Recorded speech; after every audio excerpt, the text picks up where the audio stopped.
जरूरत नहीं। Good afternoon to all. आपको पता है कि आप 12th कॉमर्स में हो। इकोनॉमिक्स नाम का हमारा अच्छा वाला चैप्टर चल रहा है, चैप्टर 8। इकोनॉमिक्स सब्जेक्ट है, चैप्टर 8 है, एग्रीकल्चर सेक्टर। उसमें नया पॉइंट हमने कल स्टार्ट किया था कि भाई एग्रीकल्चर प्रोडक्टिविटी जो हमारे यहाँ लो थी, उसको बढ़ाने के लिए what major what step we should take. तो उसका ब्रीफ इंट्रोडक्टरी पार्ट मैंने आपको बताया था कि भाई इंस्टीट्यूशनल मेजर्स, टेक्निकल मेजर्स और अदर मेजर्स अपने को देखने हैं। इससे पहले का जो क्वेश्चन था ना, वो लो एग्रीकल्चर प्रोडक्टिविटी पे बेस्ड था। बोलो बराबर है? अभी लो एग्रीकल्चर प्रोडक्टिविटी पे बेस्ड था, सही बात है, पर उसमें भी ये इंस्टीट्यूशनल, टेक्निकल और अदर, ये 3 वर्ड थे, पर वहाँ फैक्टर लिखा था। क्या लिखा था? और यहाँ लिखा है मेजर्स। ये डिफरेंस है, इसलिए गड़बड़ ना हो जाए, ध्यान रखें। तो जो भी बात मैं आपके सामने अभी रखने जा रहा हूँ, वो ये चीज का इंडिकेशन जरूर करें कि जिसमें इंस्टीट्यूशनल मेजर, टेक्निकल मेजर और अदर मेजर्स को ध्यान में लेते हुए आगे बढ़ना है। अभी आप देख सकते हो कि इंस्टीट्यूशनल मेजर्स जो है, वो जो भी हमने बात आगे की थी, जो डिफिकल्टी थी, उसका अभी सॉल्यूशन देने जा रहे हैं। क्या हमने को हमारे एग्रीकल्चर की प्रोडक्टिविटी को बढ़ाना है। हमने जब इकोनॉमिक प्लानिंग 1951 से शुरू किया, तो उसके हिसाब से तो जो भी हमने स्टेप्स लिए थे, वो इंडस्ट्रियल सेक्टर को डेवलप करने के लिए लिए। पर अब आज के दिन एट प्रेजेंट जो इकोनॉमिक प्लानिंग होगा, उसमें इंस्टीट्यूशनल रिफॉर्म्स जो हुए हैं, वो एग्रीकल्चर का प्रोग्रेस हमारी इकोनॉमी में बढ़िया तरीके से हो, फेवरेबल मैनर में हो, वैसे हुए हैं। जब आज़ाद हुए तब जो रिफॉर्म्स थे, और आज़ाद होने के बहुत सारे वर्षों के बाद जो रिफॉर्म्स लिए गए हैं, उसमें आसमान जमीन का फर्क।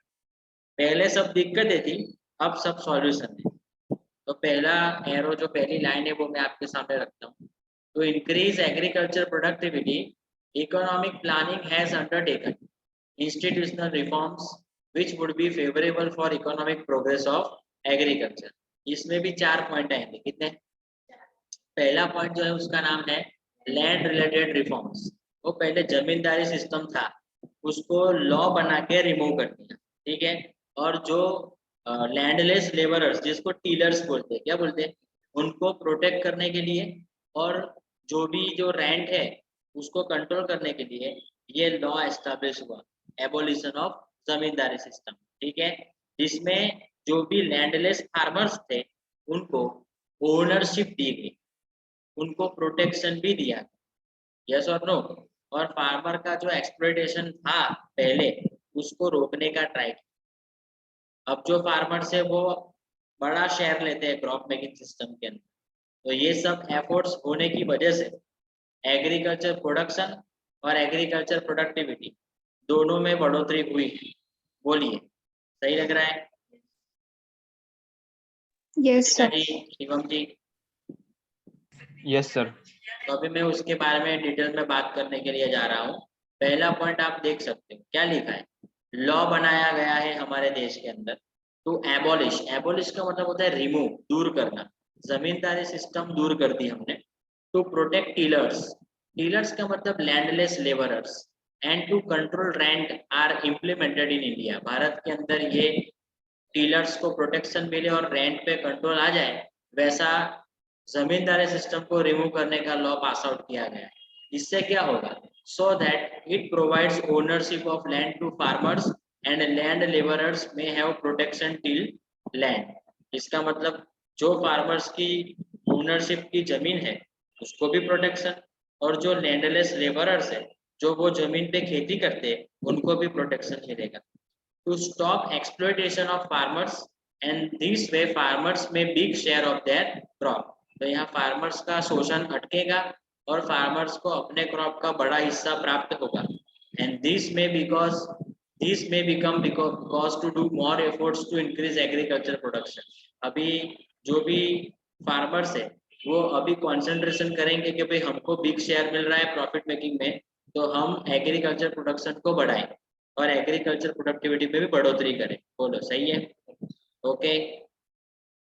तो ये फर्क हुआ, ये फायदा मिला कि जिसकी वजह से जो फार्मर्स थे या लैंडलेस लेबरर्स थे, उन्होंने इन्वेस्ट करना चालू किया फार्मिंग लैंड के ऊपर, और एग्रीकल्चर प्रोडक्शन और प्रोडक्टिविटी बढ़े तो ऐसा ड्राइव। बोलिए सही है? Yes sir. Okay, yes sir. Thank you. अब मैं इंस्टीट्यूशनल मेजर का दूसरा पॉइंट जो है वो गाइड करना चाहूंगा, अवेलेबिलिटी ऑफ इंस्टीट्यूशनल क्रेडिट। मैंने आपके साथ बात की कि जब हम आजाद हुए ना, तब लाला लोग का ज्यादा कंट्रीब्यूशन था एग्रीकल्चर के अंदर, इन्वेस्टमेंट या पैसा देने के अंदर, लैंडिंग में, ठीक है। तो अभी वो सब सिनेरियो चेंज हो गया, और अभी जो भी लोन देने की बात है या अदर मॉनेटरी फैसिलिटी देने की बात है, तो उसके लिए हमारी गवर्नमेंट ने बैंकों को नेशनलाइज किया। बोलो ठीक है। अभी नेशनलाइजेशन का मतलब आपको पता है क्या है? जो भी प्राइवेट सेक्टर की या जो भी प्राइवेट लोगों के हाथ में बैंक्स थी वो गवर्नमेंट के कंट्रोल में आ गई, ठीक है। तो ये नेशनलाइजेशन जो हुआ, और उसके साथ साथ नाबार्ड, मैंने बोला था national bank for agriculture and rural development, ठीक है, वो आरबीआई के द्वारा 1982 में सेटअप हुई। बोलो ठीक है। और उसका पूरा फोकस एग्रीकल्चर के सेक्टर को डेवलप करने के लिए था। उसके साथ साथ दो और बैंक स्टार्ट हुई, रीजनल रूरल बैंक और लैंड डेवलपमेंट बैंक। इसकी वजह से इंडियन फार्मर को इनफ लेवल पे और चीप लेवल पे फाइनेंस मिला। बोलो ठीक है। इसकी वजह से क्या हुआ कि एग्रीकल्चर प्रोडक्टिविटी में बढ़ोतरी हुई, क्योंकि हर एक फार्मर अभी इन्वेस्टमेंट का रिस्क ले सकता था। बोलिए क्या बोलते हैं? Yes sir. Yes sir. बढ़िया है। तो सुनिएगा, मैं डिटेल ले रहा हूँ बेटा, कि availability of institutional credit to provide credit, credit का मतलब लोन, समझ गए, and other monetary facilities, nationalisation of bank undertaken by India, even National Bank for Agriculture and Rural Development, which is the body of RBI, set up in 1982 to do special focus on agriculture sector. Regional Rural Bank and Land Development Bank develop under it to provide cheap and enough credit to Indian farmers, so that they would have cheap and enough credit in order to increase agriculture productivity. बढ़िया है।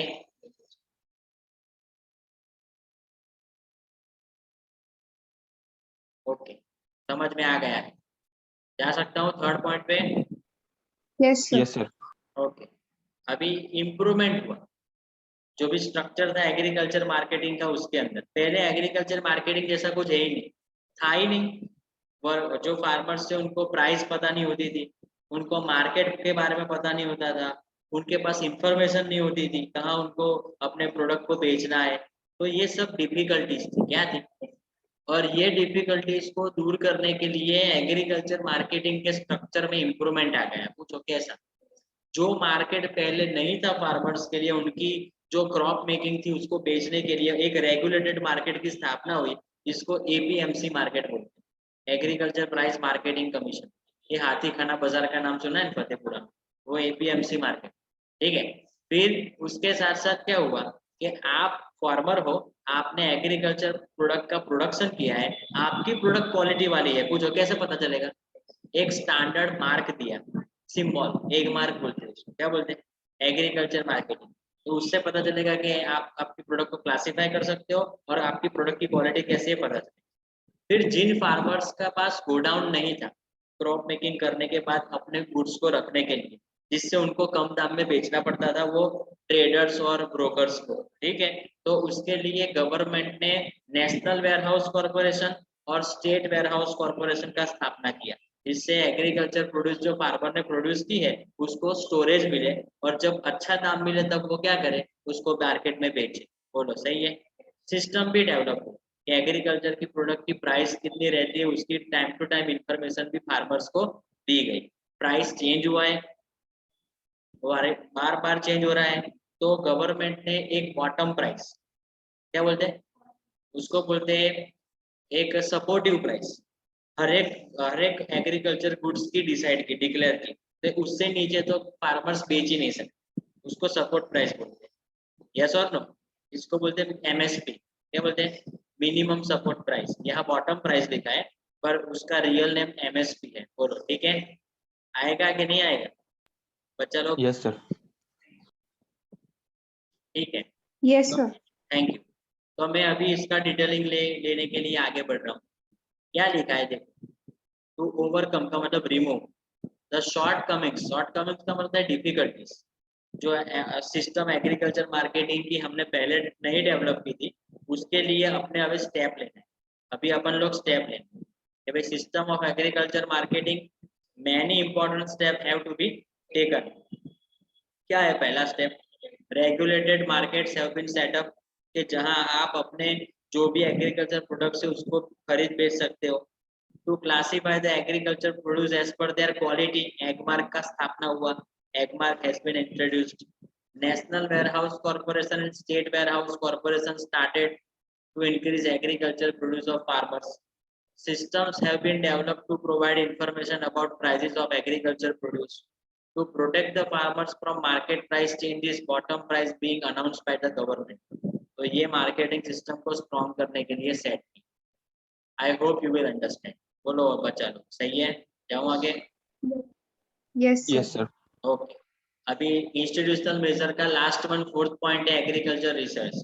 याद रखना एक बात, Indian farmers जो है ना, वो रिसर्च नहीं कर सकते। पूछो क्यों? और ना वो एजुकेटेड है, ना ही उनके पास उतना पैसा है, गरीब है वो, ठीक है? तो पूछो अब ये काम कौन करेगा?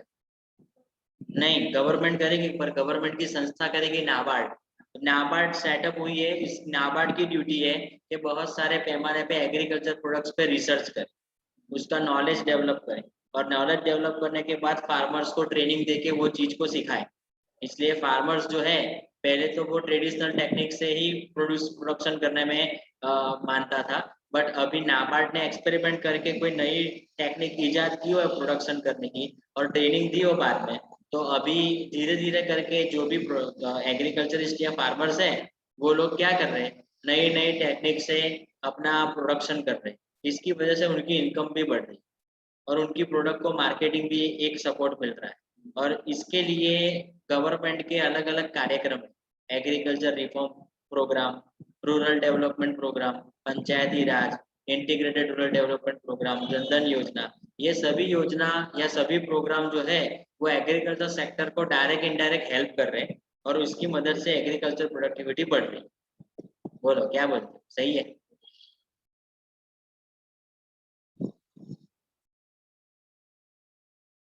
ओके, अभी इसकी डिटेलिंग लेने के लिए जा रहा हूँ। एग्रीकल्चर रिसर्च के बारे में बात करना चाहता हूँ। Indian farmers are not able to do research as they are less educated, और गरीब भी है।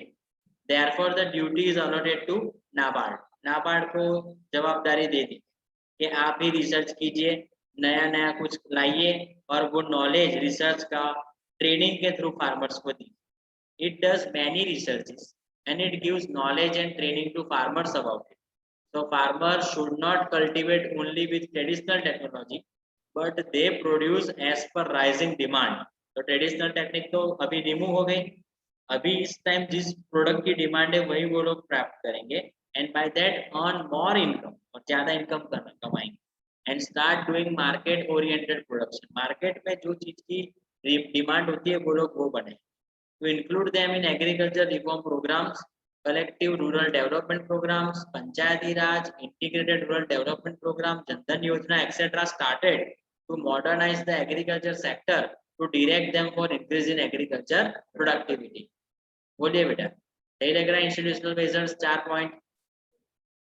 Yes, sir. Yes, sir. अभी मैं जाऊंगा दूसरे पार्ट पे, इसका नाम है टेक्नोलॉजिकल मेजर्स। अभी इंस्टीट्यूशनल मेजर्स तो हमने कंपेयर कर लिए, पर टेक्नोलॉजिकल मेजर्स जो है ना, वो बहुत इजी है और जल्दी से वो बेनिफिट देते हैं एग्रीकल्चर के डेवलपमेंट की स्ट्रेटेजीज के अंदर, प्रोडक्टिविटी प्रोडक्शन के अंदर।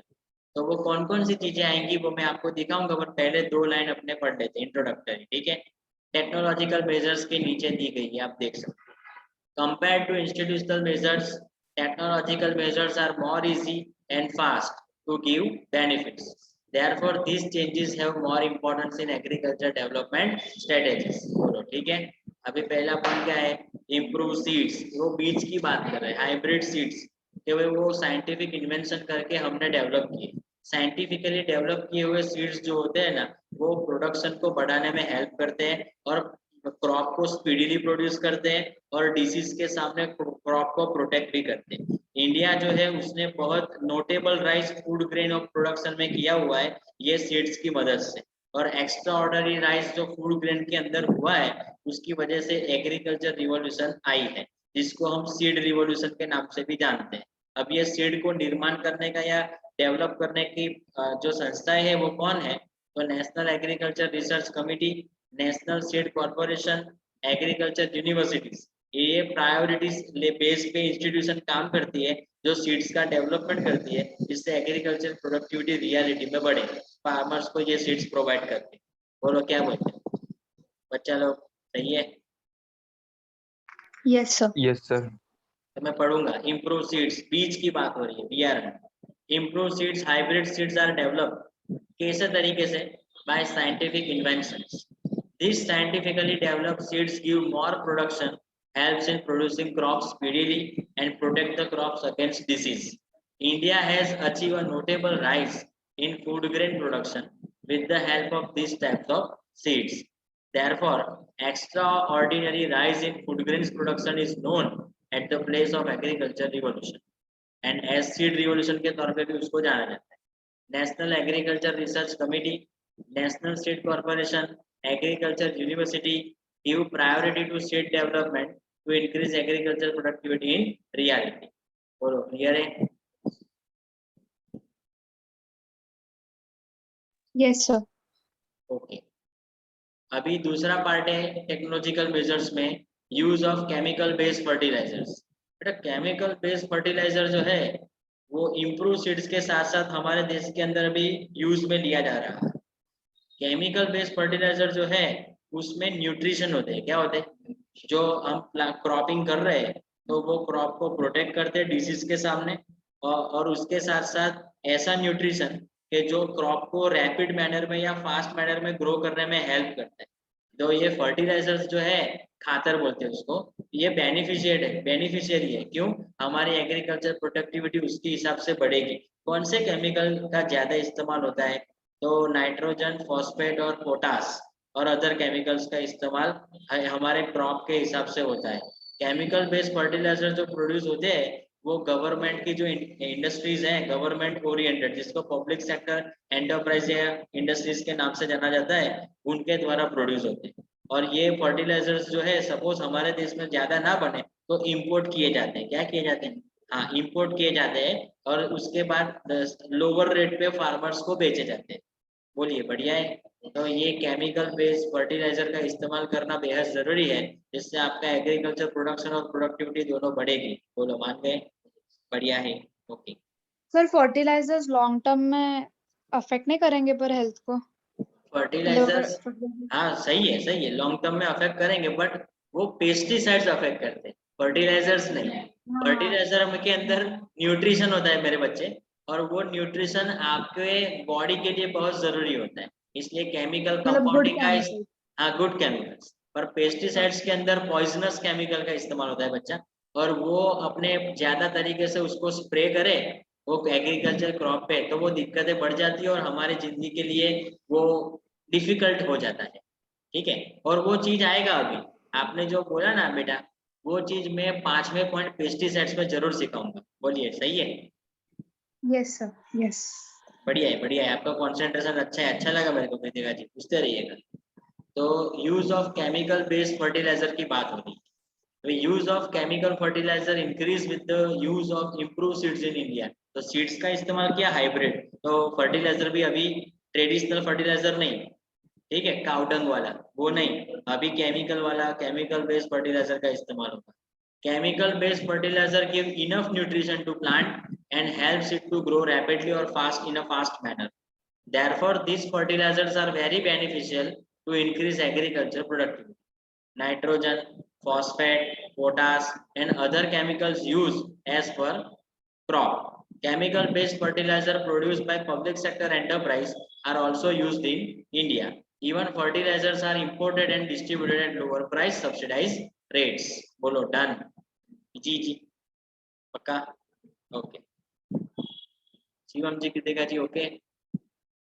Yes sir. Yes, sir. अभी हम जाएंगे इरिगेशन फैसिलिटी में इंक्रीमेंट पे। इरिगेशन क्या है?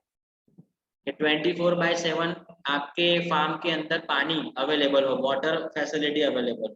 पर इंडिया के एग्रीकल्चर सेक्टर की बात करें ना, तो हमारे यहाँ जो भी पर्टिकुलरली खेती या फार्मिंग होता है वो स्काई बेस्ड मॉनसून बेस्ड होता है। बारिश आएगी तभी काम होगा, और हमारे इंडिया के अंदर बारिश का आना अनसर्टन है। क्या है? इसलिए ये एग्रीकल्चर प्रोडक्शन को और उसकी प्रोडक्टिविटी को डायरेक्ट इफेक्ट करता है। ठीक है, इंडिया के अंदर जो है वो एग्रीकल्चर का बड़ा वाला इश्यू जो है वो है इम्प्रॉपर या इनएडिक्वेट या इनसफिशिएंट फैसिलिटी ऑफ इरिगेशन। और हमारा एग्रीकल्चर जो है वो ये अनसर्टेनिटी ऑफ रेंट से बाहर आ जाए और इरिगेशन फैसिलिटी से उसको सर्टेनिटी मिल जाए, ऐसा अपने को काम करना है। और ये मोटिव को साथ में लेते हुए स्मॉल और मीडियम स्केल की जो इरिगेशन फैसिलिटी होती है उसके प्रोजेक्ट को डेवलप करने के लिए हमारी गवर्नमेंट ने प्रायोरिटी रखी है। क्या रखी है? और यहाँ इसको जिस नाम से जाना जाता है ये सिस्टम को या योजना को, उसको इरिगेशन डेवलपमेंट प्रोग्राम, यस और नो, या इरिगेशन सेक्टर वाला जो प्रोग्राम है इंफ्रास्ट्रक्चर डेवलपमेंट फंड का इस्तेमाल किया जाता है, इससे इरिगेशन को डेवलप करने में आसानी हो। अभी जो आधे अधूरे इरिगेशन के प्रोजेक्ट रह गए हैं उसको पूरे करने की जिम्मेदारी नाबार्ड पे है। किस पे है? नाबार्ड सभी जगह पे। बोलो सही है? तो ये सर्विस इरिगेशन डेवलपमेंट प्रोग्राम की इरिगेशन सेक्टर को डेवलप करने के लिए जो हमने स्टार्ट की है उसके लिए गवर्नमेंट इंफ्रास्ट्रक्चर डेवलपमेंट फंड देता है, और उसकी मदद से इरिगेशन फैसिलिटी को हम हमारे कंट्री में डेवलप कर सकते हैं, जिससे एग्रीकल्चर प्रोडक्शन और प्रोडक्टिविटी दोनों बढ़ेंगे। बोलो डन। क्या बोलते हैं? Yes sir. Yes, sir. Thank you. अभी मैं पढ़ रहा हूँ, देखना ध्यान से। Increase in irrigation facility, Indian agriculture sector depends on sky for rain purpose in majority cases, but rain is quite uncertain. समझ गए ना? हम रेन पे डिपेंड है और रेन आती भी और नहीं भी आती है, uncertain. So it directly affect the agriculture production and productivity. India has one of the big issue of agriculture, which is inadequate and insufficient facility of irrigation. If agriculture has to come out from uncertainty of rain and to provide certainty in irrigation facility, the different motive of small scale and medium scale irrigation projects should be developed, and these tasks should be prioritized. To expand the service of irrigation, development program of irrigation sector and infrastructure development fund set up by India. In addition to that incomplete irrigation project and to develop other facility, NABARD being assigned. NABARD को काम दिया गया है, ये काम किया करना है कि भाई इरिगेशन जहाँ प्रोजेक्ट स्टार्ट हो गए पर पूरे नहीं हुए तो वो पूरे करने की प्रायोरिटी नाबार्ड के जिम्मे है, उसकी रिस्पॉन्सिबिलिटी में आता है। बोलो सही है? Yes, sir. Yes sir. अभी हम बात करेंगे मशीन का इस्तेमाल कैसे हो रहा है।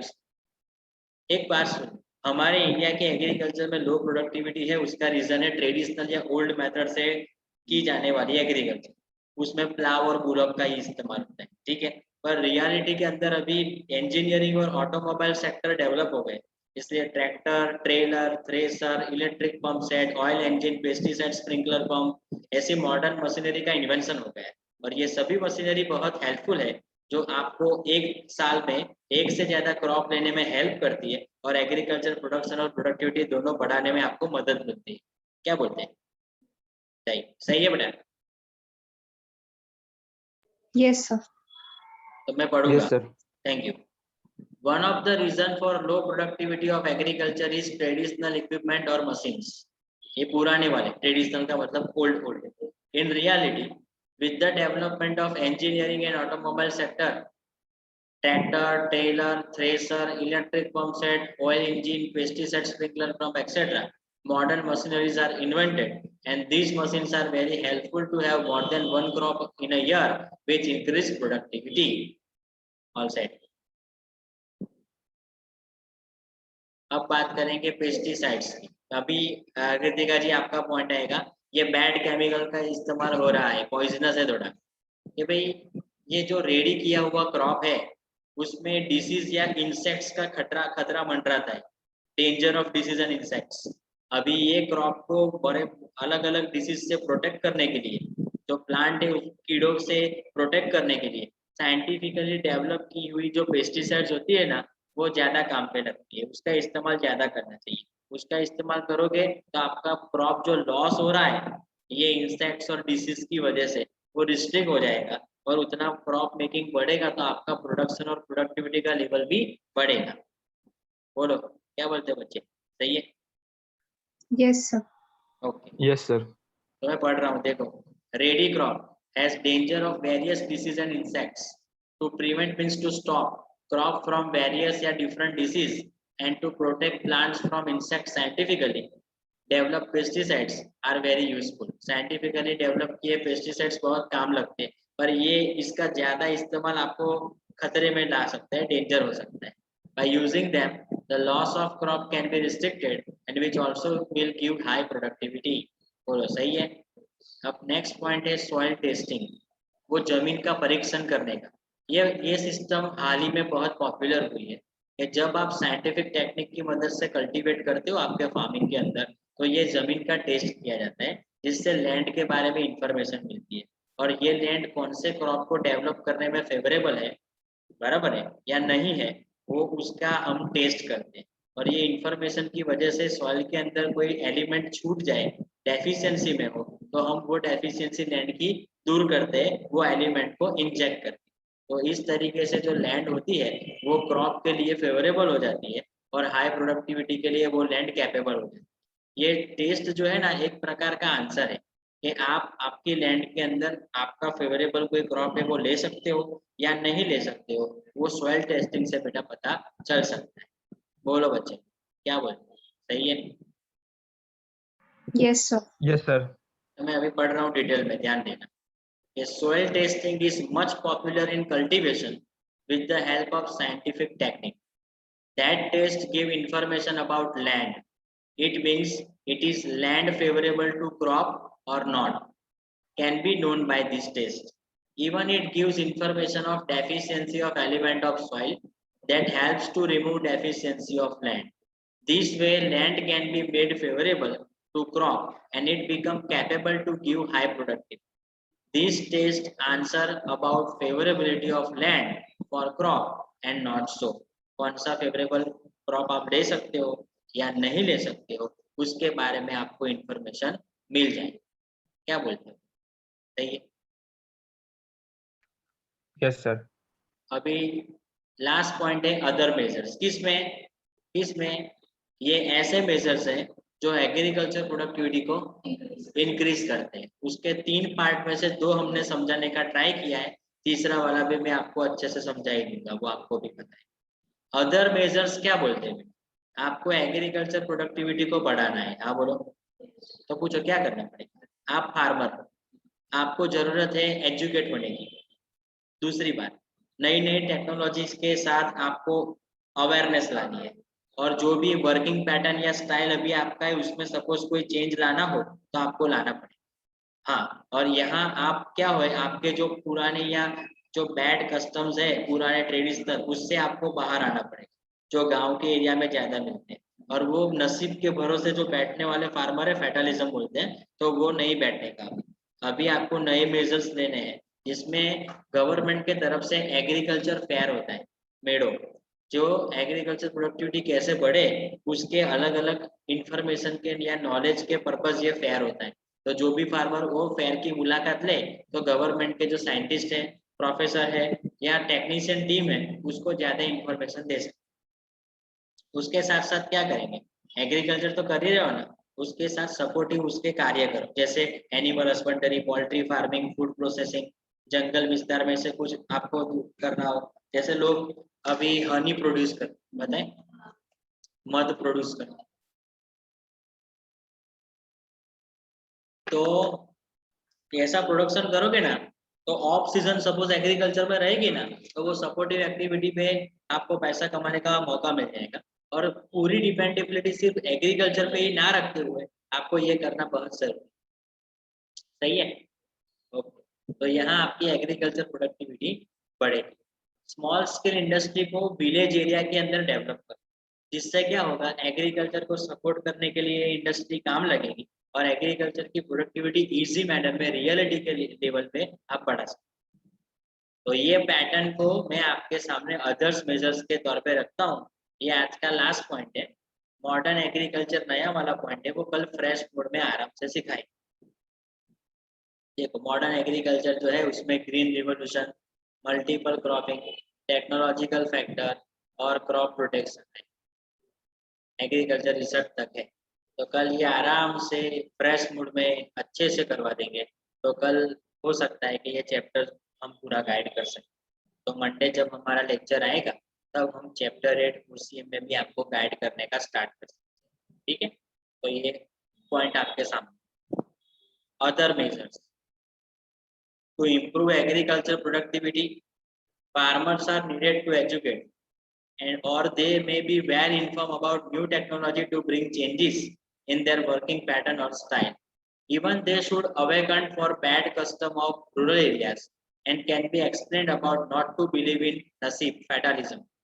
New measures like agriculture fair can be used to increase agriculture productivity. उसके साथ साथ उसके addition, in addition to that, agriculture allied means supportive activities like cattle rearing का मतलब animal husbandry पशुपालन, poultry farming, food processing, jungle and others can be used to reduce dependency of agriculture. That can increase agriculture productivity.